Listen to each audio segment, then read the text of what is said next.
Do you know what the difference between winners and losers is? One of the differences, winners take the first step. Losers always have an excuse. Winners say, okay, I'm going to do it, and they do it. They take the first step.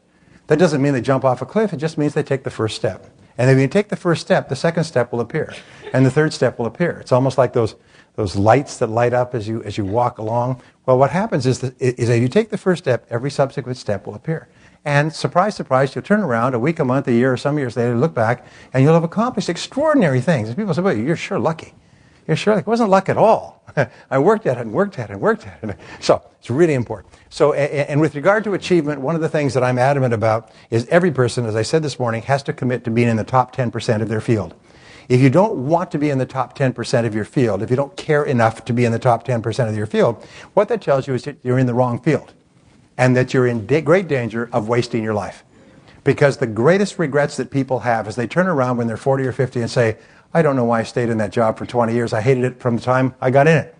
So the greatest time wasters in life, the two major time wasters in life, can you guess what they are? Number one is staying in the wrong job. And the wrong job is one you don't want to be excellent at. Because if it's the right job, you want to be good at it. And you're willing to make the efforts. The second is to stay in the wrong relationship.